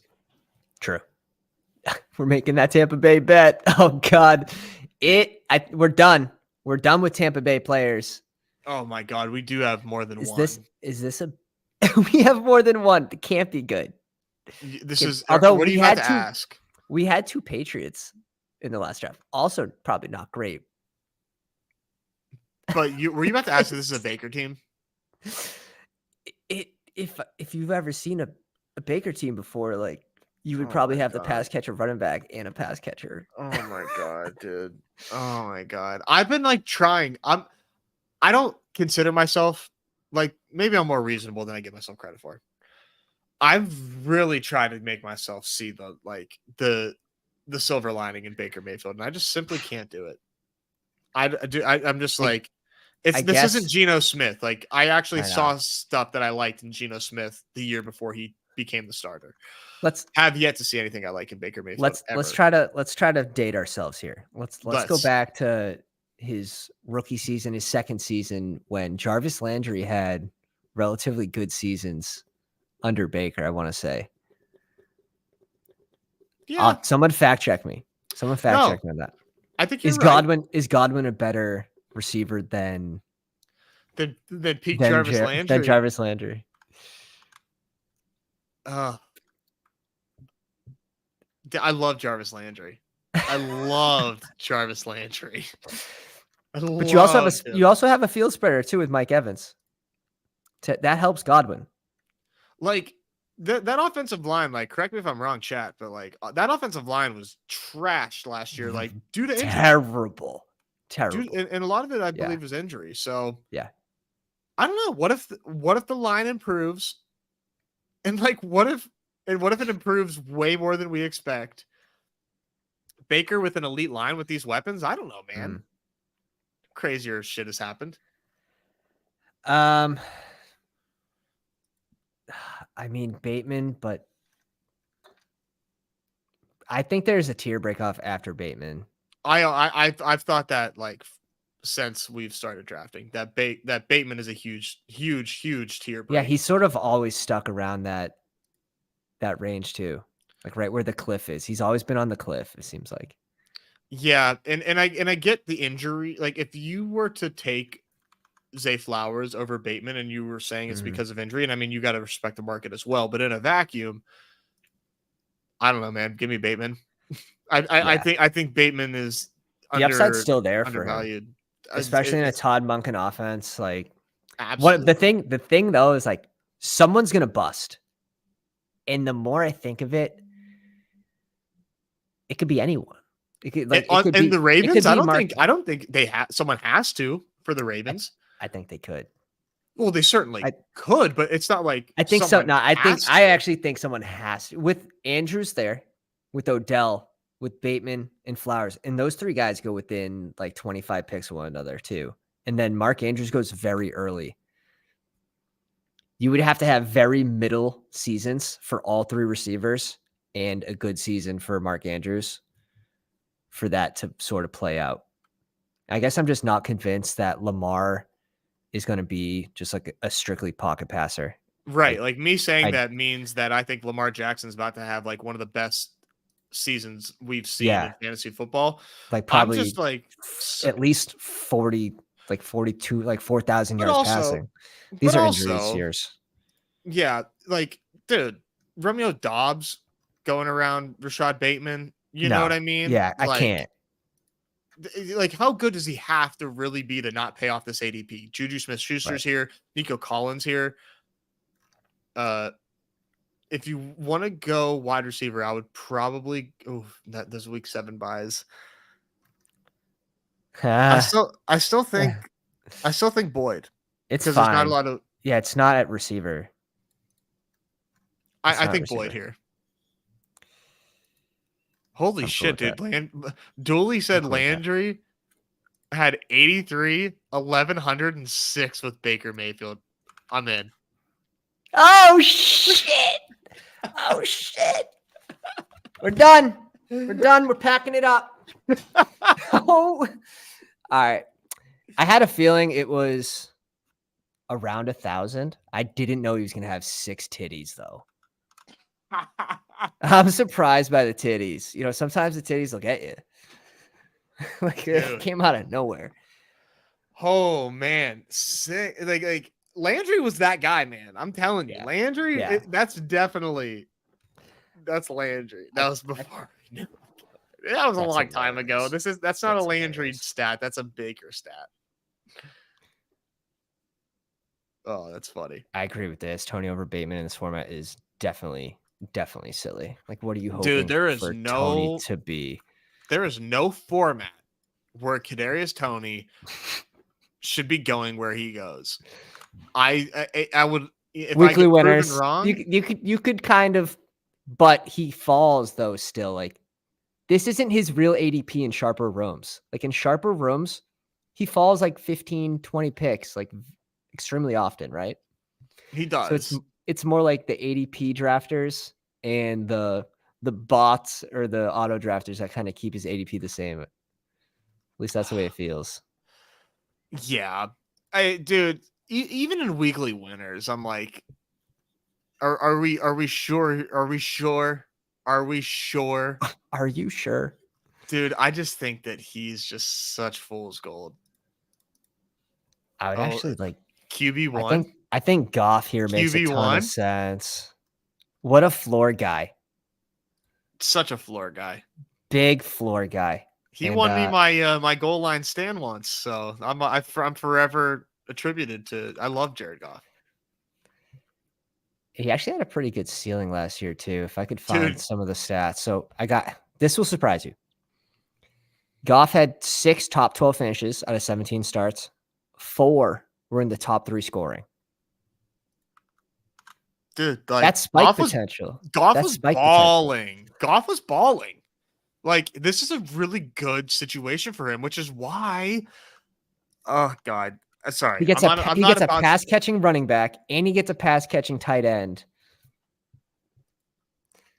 Things are definitely looking up for Goff at this ADP to be a value at least. Like, this could be a strict advanced rate play. We could bring in Laporta for this team. I think that would make a lot of sense. But it could also be an advanced rate play. It is an advanced rate play. I had a lot of Goff last year because he was like free. So I was going off on Goff. Dude, yeah. You smashed. Well, oh, dude. I had so much holding me back as well. I had a lot of Rojo. I had a lot of KJ Hamler. So oh my God. Dude. But I was on him in the rate. I was on him during BRs, so he helped me recoup all of that. Perfect. I'm trying to hold myself back from my JMO soapbox, but like, hey, you give JMO. Let's actually. I need JMO to get a snapshot that's better than Kadarius Toney before I can continue to speak. But what sucks about shit. Train of thought loss. Brain fart. Do we just want Laporta here? 138. Are you so like I like Laporta, right? Everyone likes Laporta. This format's not my favorite for rookie tight end. That's what you're about to ask. Yeah, I'm like, do we need to take off the rose-colored glasses? I still think we need him for this team, and we have to go 3. We have to go 3 tight ends anyways, so it doesn't make a whole big difference. And he makes a lot of sense, right? Like obviously with Goff. I think it was like ship chasing, made it like or maybe it was ADP chasing, talking about like the rookie tight ends of old, and like it was more so their scenarios they stepped into as opposed to like the tight end position being difficult to play, which like I thought was like kind of interesting to a point to make. I can hang my hat on that take for this Laporta pick. Hell yeah. When it's correlated and you need a tight end. I don't do it a whole lot actually. Like, let me check my Laporta exposure. I've just recently started to bring him in. Because I was taking him early and not like a ton, but that's when I was getting my shares when I was buying him. 5% post NFL draft. It's actually more than I thought. 7% in BBM. And the fact that I haven't taken him in a while, I feel good about that actually. Yeah, no, I've been him and like Musgrave too. Like I am really? I'm are you not buying the mustard? So I'm like not. Maybe I'm you're not like buying me. The mustard. You're light on Packers? Yeah. I'm light. Well, not AJ Dillon. I'm heavy on the running backs and more on Aaron Dillon Jones? than I am.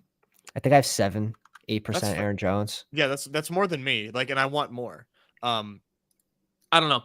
I don't watch a lot of preseason because I'm an easily swayed person, and So's straight up. so's the rest of the crowd. Look at Herbert steam up after one catch to the house. Oh, dude, that pained 20 me. picks. I'm so pissed that happened because I wanted more Yeah. Herbert bags.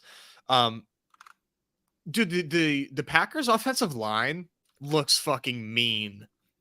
They look so good. Yeah. They look so good. Like Jordan Love had so much time in the world to throw that beautiful pass to Jaden Reed for that touchdown. He had no one close to him for like 5 yards, all around his radius. If that offensive line is for real, this offense is gonna cook. Is my thought. I like it. I think they're gonna get down the field no matter what on the ground. So if Love can put it in the end zone, they could have explosive plays. Like they have the guys for that. We just see a Juwan Johnson sighting in front of Cole Kmet. And honestly, by week 11 over 13, it's in this format, yeah, it's a small plus, right? It's actually 21%, no 16% advance rate lower for Kmet. That's a whole different ball game once you get to those. Once you get past week 13. There's not too many teams on bye week 14 as well, right? There's only two. It's Washington, Arizona. Yep, and Arizona's like not even real, so it's basically Washington. James Conner is a person. You would count him as a person. Hey, former Steeler, bro. That's he did a lot. Honestly, I wanted Cole Kmet there. He would have been really good. That sort of hurts with Everett. Well, cheer me up. Would Everett cheer you up? Of course. Could Everett cheer you up? I have a lot of Everett. He's one of I'm an advanced rate, or not advanced rate bro, but I'm an exposure bro. Overall exposures on Everett is like pretty flat, but in BBM, I didn't even realize this. I'm like way overexposed to Everett in BBM. So pass the man. Chargers will cook this year. Like there's no way they won't. Dude, Myers was on the board at 153. But like we weren't able to make that pick. No, we can't. We absolutely can't, with especially 2 bye week 13 guys already. But what kind of room are we in? Jacoby Myers is not getting the respect that he deserves, and maybe it's rightfully deserved. Maybe we are not docking Jimmy G enough, but I think people are overthinking the Jimmy G stuff. He's not that bad. He's not that bad. If you're gonna move players in front of him that are better than him, like sure, that's fine. But like Adam Thielen at 139 because he scored a touchdown tonight. Didn't he get hurt too? Yeah, he came back in the game. I think he's. Oh, did he? Okay, good. After that. Okay, I was at dinner, so I didn't see it. I went to dinner and I saw it, and I missed a Trey Lance trade. Like, go figure. Go out to eat one time. Do something nice one time. I know. So gross. So gross. All right, there goes the Purdy dream, which is fine. We definitely have to get rid of it. It's probably going to be a Baker team, man. I mean, 3 QB, 11.95 for bye weeks for QBs. It's not a Baker team. Yeah, baby. I want to do it just because you don't want to do it now. It's so sick. You want to see my live reaction to drafting Baker Mayfield on a team that $3 split on a Baker squad. Jarvis Landry style. No? 2019. Who says no? All right, we'll talk about it. We'll talk about it. We could always go naked. We could always go Tannehill too, week 7. That would be 100 times better. What about Stafford, man? Here? What are your thoughts? Or Sam Howell? Sam Howell's getting a lot of love. You're not loving him back? We'll go Staffy here. Okay. I almost unclicked it. Yeah, I saw you almost unclick it. I tried. I'm not gonna lie. I tried. You made it pucker for a second. I was scared. There's just a hint of uncertainty. Just like a hint. I think if we go Ritter, Tannehill at the end, if we could get those two, I'm cool with that as well. Oh, that compared to what you're floating before sounds amazing. But now, let's see. We're done at RB, right? Our receivers, I think we caught up, but we still need a couple more pieces. this could be a 4 tight end team too. Oh, I would love for it to be 4 if it makes sense, right? Right. My So cutoff right now is QB, 1 QB, 1 receiver, and we can go 2 tight ends. 1 QB, 1 receiver, and 2 tight ends. Yeah. There's receivers left that I think complete our team still. Yeah, I'm looking at one right now. Is it Samuel? It is, of course, Curtis Samuel, who feels like the best click past round 15, like, of all time right now. I don't expect Alec Pierce to make it back to us, but can't take him off the board. Yeah, he gone. Yeah, he feels like a pick that should be higher. You could honestly add Jaden Reed to this as well. Yeah, he's included in my Packers love. I think we also need one of these 2 guys too. That would be fantastic, right? Like this is ideal, right? To get any combo of one of these tight ends and one of these receivers. Yeah, these guys are like very similar to me in range of outcomes as Irv Smith, and we already have Boyd plus the 2 running backs with week 7 buys. Let's not like make that bet any more thin. Right. This Staffy bet, again, this is basically just going to be an advance rate play, and then we're going to have to find our week 17 correlation. So it could be Ritter, that could be Tannehill and Henry too. Yeah, they oddly have some games hand in hand where they both spike. This guy's got to be going tight end, I would think. Unless he's auto drafting, 2651 is a peculiar build. This is before ADP, and this guy gets his 3rd. This guy's got to be panicking now. He goes Dulcich. Actually, not a bad pick. Dulcich gets so much hate from one report. Dude, I know. And you have the Judy injury, and Dulcich is still falling. Every other receiver for Denver's rising, and you have Dulcich still falling. Doesn't make sense. Yeah, it's time to buy Dulcich. Always was. These guys are going to scoop the tight ends. Yeah, maybe do Knox. Good read. Really good read on that. There's three teams in front of us that have 1 tight end.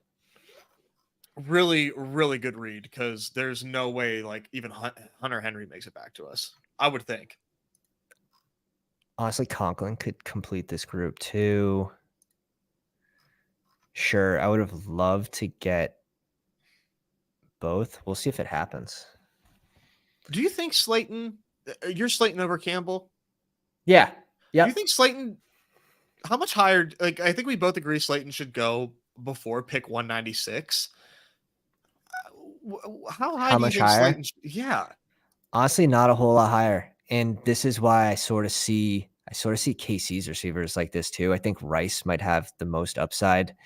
I'm going to have a little bit of Sky Moore in this too, because I think he's more of a floor guy, steady floor guy. But like MVS, I could push MVS back to this range. You think so? So the reason why I can't move Slayton up too much is because I love Shaheed. Like, you can't move him ahead of 183, right? So you have these tight ends, and this is the problem. Like, tight ends are now moving ahead of this group of receivers back here. So I think it's because, man, I'd put him over Shaheed. So no one knows who the guy is in New York. Everyone's begging for information, and you just haven't had that positive information about Slayton. You got it about Hyatt. There's been a lot of coverage on Hyatt in the preseason. Mm-hmm. And now he's steamed up. What is he at? Like 160? Yeah, he's almost back to his original price. He's at 160 on the dot. And are we going to get one of these too? Like, stop. No way. He needs a tight end. What a gift. These guys don't go tight end. Who did they select? These guys have the 1 tight end. 3 of these teams have 1 tight end. They said, give me Devontae Parker instead of my tight end too. Oh, he's got Hawkinson, so he's just like cruising to week 13, I guess. 50% advance rate. So we get Curtis Samuel too. The fuck? Hell yeah. Again, in this Curtis format, Samuel should be a riser right now with the Terry McLaurin injury, especially in this format. With the Terry McLaurin injury, in an eliminators format, we get him 10 picks past ADP. Thank you. Yeah, it doesn't make that is sense. fantastic. God damn. All right, we play that one. Well, you're so back. You're so back. We're 100% back. It's like we drafted Curtis Samuel at ADP and then Knox Basically. at ADP. But that was the right bet. That was the right bet. It was. If they had a brain. Now we know who we're drafting with. But I feel like this room's still been like early. We didn't get receiver value to fall to us, which is always tough. Like if this team had Calvin Ridley to start, like what are your thoughts on Ridley over Debo? Yeah, no, I like Ridley over Debo strictly because of the target percentage that I feel like I think Ridley has the advantage there. I have been kind of like saying that I think Ridley could get off to a slower start, but over the course of the season, I want Ridley over Debo, like for sure, for sure.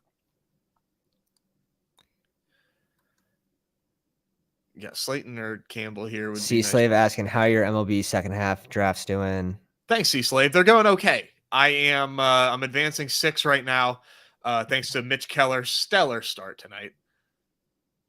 Go Steelers indeed. Are you a Pittsburgh fan? Let me know. Any news on how Bray passed so sudden? No, dude, I did see that. I actually don't follow wrestling anymore. I used to love wrestling. Like WWF days, I was a kid and stuff. Like I used to go hammer over that.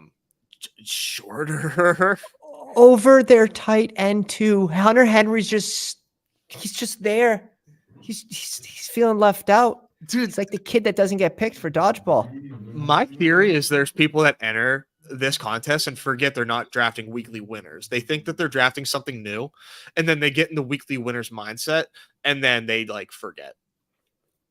That's the only explanation I have for. There's no way he comes back to us, right? It's not even allowed. I feel like I'll have to report my own team. This needs to be.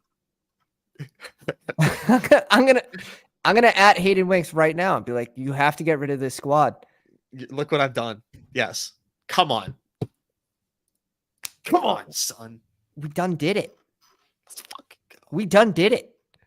Let's go, son. By week 5 and 7, go and be sketchy. But 80% advance. Pull up Dooley's big brain chart here.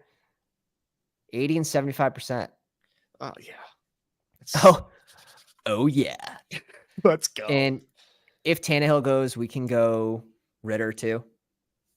Yeah. Let's go, fellas. Go down, drop a like on a live stream if you haven't already. Show Nez some love. Go in the description. Get him on the Twitter machine if you haven't already. Appreciate you, man. Appreciate you guys for tuning in. Yeah. You're over at BadgeBros on the YouTube machine. Go show them some love as well. Thank you, man. Crushing dailies. Crushing dailies like all sports. Like I only do football, so I can only do so much. Yeah. This is all summer, all season, all winter. Don't matter. We're out here. Football season is gonna be so much fun, dude. I cannot wait. Once this BR drafts, we're thinking like 2 weeks because it drafted. It launched last year, the week of week 1, that week leading up. It was I think 250K prize pool. Do you think they push for $1 million prize pool, or is that just like too big for 6 million? For 6, they would have to do like 2 different contests, right? Because there's people that wouldn't want to do that. Maybe you do a $20 battle royale and you do a $5 one. The $5 one is a bigger contest. You have whatever 250,000 entrants. We'll see what they can fill this year. I think you're going to see bigger contests though. I agree, and I think what I hope, right, is they see the success of the Chow Chow, they see the success of the Pitbull, and they say like. We want mid stakes. We need mid stakes. And like, I think a perfect, like, and so those are like 10 to 15 max too. I think like a $25 entry, whether it's 12 man, 6 man, 12 person, 6 person, 25 would be like a really nice sweet spot, I think, for something. So I just can't wait, dude. It's going to be awesome. And I'm excited to see what kind of success you have coming off your big dub. It's going to be fun. Who do you like? I mean, we have the bet on London, but I'm also cool with Tannehill as well. I think up to you. Oh gosh, is Ritter the safer bet? No, because they have Heineke. But no, we have let's do Ritter, dude. Sue Ritter. Forget it. I'm I high think on it's the. the I'm right. high on I the think it's Falcons. the right play. I think it's the right play with having London. If we don't have London, it's a very easy Tannehill click. Even if like we don't have Henry, so like if you have two naked QBs, I'm going Tannehill over Right. Ritter. If we don't have Right. any of the pass But catchers, the stack helps make this decision easier. Yeah, like in yeah, reality, I guess that was easy decision. But they both have bench risk for sure. But it's there. It's but there. uh, yeah, probably a little bit more on it's Tannehill. it's good for Ritter that Trey Lance didn't end up in Atlanta You're or not wrong. You like are that 100% for right a about that. fourth round pick. So you're saying nobody wanted to give them a third or an earlier fourth? Dude, they said the Steelers were rumored in on them, and at first I was like, "That's so dumb." But now that he Yeah, went for a fourth, oh yeah, I bet they were. Like QBs get hurt. take our sixth. Yeah, they're like, no Yeah, way. Yeah, dude. There's yeah. no. Is he that cooked? I'll name no. This I hope not. There's no way. For his sake, like I don't think he really got a fair shot at it. No, I don't think so either. I don't think so either. I have to go in and name this team, You have to. and I'll probably name it like week 5, week 7. So that's when I go to check it Uh huh. because that's when this team dies. I. It's week That's 5, when you it's could. week 7, or we're going to the chip, baby. Yeah, We're that's going to it. the chip. Just break through that week 7 wall, and you're like, and your team is money. So how many have you counted your drafts at all? Oh yeah. Oh yeah. How many drafts are we looking at? I just had it up. I'm approaching 500 total. I'm at 478, and I've got definitely more than 22 slows still going. So Mm-hmm. I'm over 500. I just don't think that I'm gonna max BBM, which like is a bummer. I Okay. totally planned on it, but I didn't expect all these mid stakes tournaments to come out. Mm-hmm. And yeah, I've been doing that, and admittedly chasing a little overlay on some other sites too. So playing, Okay. just trying to make Drafters and shit. little drafters, little Yeah. DK, Yep. trying to be a little smart about it, but also realizing that like I'm playing, and by smart I mean just like going for a more ROI approach this year. Mm-hmm. Because now that I'm in a situation where like I'm taking a shot on creating content full time. I want to make it sustainable, and so I'm trying to do something. Try to play the more ROI friendly tournaments I think this that's year. smart. I think But that's smart. You also have a better chance at caching, which does something for the channel as well, right? exactly, It having more does. sweats. But I want to get to 100 BBM. That's like a goal Mm-hmm. for sure, and I will get there easily. Like anytime I go to the gym, it's so easy for me to just like quit my workout, hop on the treadmill, and like hop into Mm-hmm. BBM because I can do a cardio club, get like $2.50 back on that. Mm-hmm. I what do you think about the ADPs now for BBM? Because I feel like This they're a is little this I is don't good. you like him? Are you, dude? In my opinion, Yeah. this the winner is being drafted like within this week and last week. The winner is being Okay. drafted. These are running back are ADPs. I don't think people quite understand how ludicrous this landscape is. This is sight unseen, dude. This is you really cannot overstate how crazy these ADPs are in a half PPR format. Mm-hmm. These Ramondre falls, these Brees Hall falls, they're gonna bite people in the ass that aren't that weren't able to get in on them. That's truly how I feel. I think the winner is gonna be drafted in August this year, and it's gonna Smart. completely change the way people view these contests. And are you so from that stance? And I agree with. So you're targeting those players that have fallen and maybe not rightfully so. Like, and we spoke about like Goddard earlier. Now you're pairing a late Brees Hall with the late Goddard teams that the first 70% of drafters couldn't get, pairing it with other players as well. Are you conscious about those risers and fallers?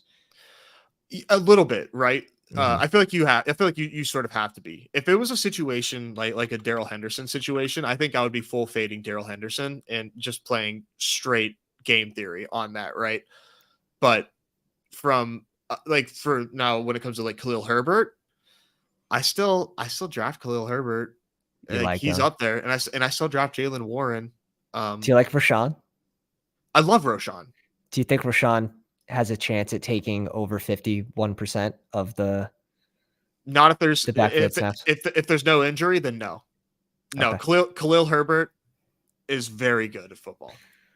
But Khalil Herbert at 5'9", what, 210? Short, Can he short and stout, but dude, stay healthy as a bell cow? Or do you think he's gonna get more than 60%? I think 60% is probably a fair range because they I don't want to say clearly, they talk very highly of Roshan, right? They seem very much like aware that Roshan is like a good running back. Yeah. I think it's good for Herbert that they're not talking Deontay Foreman as much, because I think Foreman kind of does the same thing that Herbert does, but with a bigger body. So I have a lot of Foreman as well, but give me Herbert all day, and I'll take Roshan too. I just took them on the same team today for a cardio club. Like, I don't care. Let's play Sudoku. Let's go. A spoon coming in the live chat. Welcome, my friend. Wonder what? I'm gonna do a special for the people that have stayed. Anyone that subscribes to the YouTube memberships before NFL kickoff, anyone that subscribes to any level of the Patreon, I'm going to be giving out the free draft guide for redraft. Come on, guys. So if you guys are interested in that, it's done. It's completed. It looks good. I'm updating it again tomorrow. That's a no-brainer. Do you do a lot of home leagues? I'm in like 33% win rate on Yahoo, 10 and 12 man leagues. I do. So like one league is a keeper league, and that like hurts the stats a little bit too, because some years you're just trading all your picks, you're stacking up. So like this year I have Trevor Lawrence in the 14th and Garrett Wilson in the 15th as keepers. Nice. Coming in. I don't have any extra picks this year, but I didn't trade any either, and I won last year. So like that team that year, like looking good. But like I do a 10 man league that I run, and that's 1 QB, 2 RB, 3 receiver, 1 flex, full point PPR with DK bonuses. Oh, fun. That one's fun. Yeah, those teams are probably monstrous. Anything over 3, I lose focus. Yeah. And now with the YouTube, I cut down to 2 again. No, that's smart. Like YouTube is a huge commitment. Yeah. I'm in Battle Royales. Yeah, right. There's like you a have lot like, going on. Yeah, man. Battle Royales take a lot of time. I'm in a couple dynasties and a couple redrafts. It's fun. They're fun, but the draft guide helps a lot, especially if you are best ball like obsessed. You do have to shift a little bit. You really do have to shift. Time. So big time. And those ADPs are so wrong. Sudoku, let me know what your username is in the Discord so I can add you to the draft tip off channel as well. And I'll send you the guide. Appreciate that. Appreciate that. I appreciate you, dude. You're a grinder too. You guys are doing great shit. You guys make me want to elevate my game. Oh, and, man. Same. We're gonna have likewise, man. Likewise. It's gonna be so much fun. I just spent, man, I took like 2 hours and I went through every single contest that I did. I put it all in an Excel spreadsheet with the bye weeks. I'll send it to you on it's actually in our best ball cheat sheet section in the Discord. Okay. And I'm in there. It's got everything from like each tournament, the amount of entrants, first, second, third place, the advance rates each week, all that. And then you can plug in your own data, how many entries, that's awesome. Your total, whatever. I'm just going to kind of keep track of that shit that way. Nice. No, that's a good idea. It's going to be a fun year, dude. Yeah. Well, I appreciate you coming on, Nez. We're definitely we're going to make this a semi-regular thing. I mean, I can't believe this much time went by since we got back on together, but I was itching. I was itching, man. It was as good as I thought it would be. We've redeemed ourselves with that second draft. I don't know who they were selecting. They gave you a gift. They wanted you to at Hayden Winks us. I'm going to send you to Hawaii when we take down first place. I'm going to send multiple people to Hawaii this year. That's the goal. I hope I could do the same. Hell yeah, brother. Well, I appreciate you. Got any words for the people? No, dude, thanks for having me. Make sure that if you're not a member, become a member. This is a great channel, and you want to be a part of the Discord. You want to be in the ground level. Support this man. He does great work. Dude, just thanks for having me on. This won't be the last. All right, Nez. I appreciate you so much, brother. Love you, man. Guys, Pounders, have a good night.